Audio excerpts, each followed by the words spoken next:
କଥା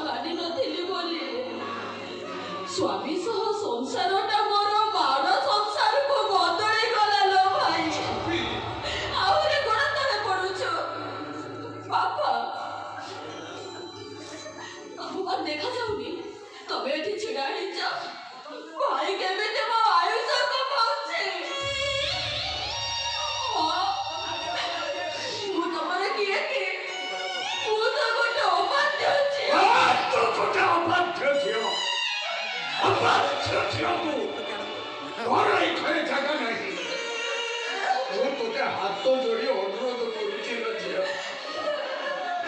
ଏମିତି ହିସାବରେ ଅନ୍ତତ ପକ୍ଷେ ତୋ ବାପାଟା ବଞ୍ଚିଥିବା ପର୍ଯ୍ୟନ୍ତ ଆଉ ଏଠି କେବେ ଆସିଲା କେବେ ଆସିଲା।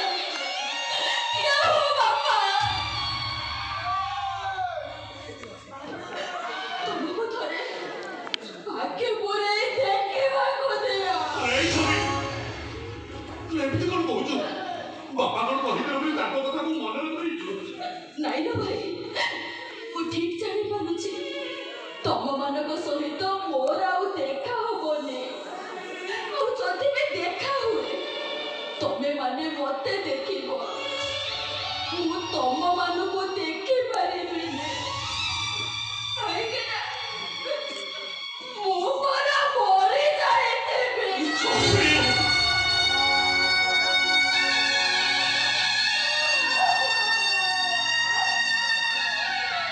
ସେମିତି କହନି ନା ଛବି, ତୋ ବାପ ଭାଇକିନା ମଣିଷ, ରକ୍ତ ମାଂସରେ ତିଆରି, ଲୁହା କି ଇସ୍ପାତରେ ନୁହେଁ।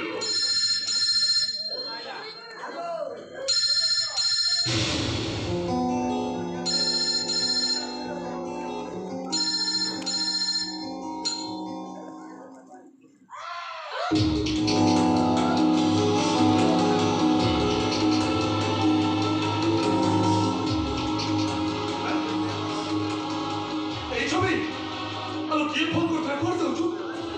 ମୋ ଘରକୁ ରତନ ଫୋନ କରିଥିଲେ। କହିଥା ତାକୁ ତୋର ଆଉ ସେଠିକି ଯିବା କିଛି ଦରକାର ନାହିଁ। ତୁ ଏଇଠି ରହିବୁ, ଆମ ଏଇ ପାର୍କ ପାଖରେ ରହିବୁ। ଆମେ ଖାଇଲେ ତୁ ଖାଇବୁ, ଆମେ ଉପାସ ରହିଲେ ତୁ ଉପାସ ରହିବୁ। ଆମେ ମରିଗଲେ ତୁ ସୁଖୀ ହବୁ, ଆଉ ତୁ ମରିଗଲେ ଆମେ।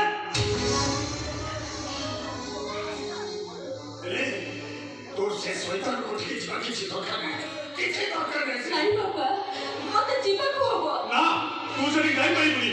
ନଗଲେ ମୁଁ ତ ମରି ମରି ବଞ୍ଚିଛି, ତମେ ମାନେ ବଞ୍ଚିଥାଉ ଥାଉ ମରିଯିବ।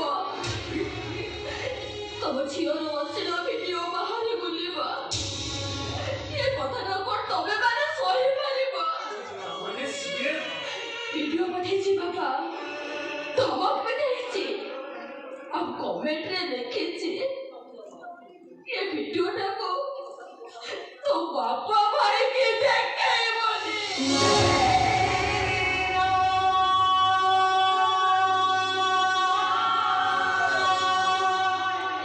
ଏଥିପାଇଁ ମୁଁ ଦାୟୀ ବାପା, ଏ ଭୁଲ ବି ମୁଁ କରିଛି। ଠିକ ତ ଝିଅ ପଢିବାକୁ ସତ ଠିକ ତ ଦେ। ମାରୁନା, ପିଲାଦିନେ ଛୋଟ ଭୁଲଟେ କଲେ ମାରୁଥିଲ, କେତେ ବଡ ଭୁଲଟେ କରିଛେ, ମାରୁନା। चल चल ଯିବିନି, चाली जा तू ଯିବିନି ମୁଁ। और तो इच्छा है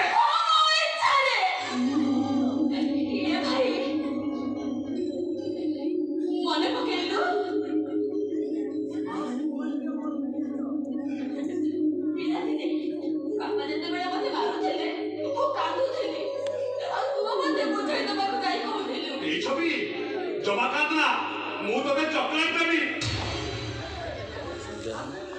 ମୁଁ ଯାଉ ସେ ତାହେଲେ ପଡ଼ିବ ନିଦ ଲାଗିଲାନି ବାପା ମୁଁ ସେଠି ପୁଣି ଆସିକି ଆଉଥରେ। ଭାଇ ଆଚ୍ଛା ଠିକ୍ ଅଛି, ଚକୋଲେଟ ଦେବ। ଓକେ। ବାପା ସେଠି ଯାଇକି ପ୍ରେଜେଣ୍ଟ ପକେଇ ପଡ଼ିବ। ହଁ ପ୍ରେଜେଣ୍ଟ ପକେଇ ତ ପଡ଼ିବ। ଚକୋଲେଟ ଜାଣିନେ ତୁ ପଳେଇ ଆସିବୁ। ସାମନେ ଅଛି ତ ଠିକ୍ ଯା କବାଡ଼ି ସିନା ଉଠା ରେକର୍ଡ଼ିଂ କରିଥିବ ଆଉ ଗୋଟେ କମେଡ଼ି ସିନ୍ ଆସିବ ଆସିବ। ଟାଇମ୍ କେତେ ହଉ ମୁଁ ଟିକେ ବାହାରେ ଆସେ, ତୁମେ ଗୋଟେ ରେକର୍ଡ଼ିଂ କରୁଛ।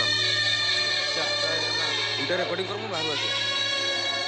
କ'ଣ ମୁଁ ଯିବି ବାହାରକେ ନାହିଁ, ଗୋଟେ ରେକର୍ଡ଼ିଂ କର, ମୁଁ ଯୋଉଟା ଯିବି ସିନ୍ଟା ମୁଁ ଆସେ, ତାପରେ ପଳେଇବି। ଆଲୋ ଜମା କାନ୍ଦ ନା, ମୁଁ ତୋତେ ଚକୋଲେଟ ଦେବି।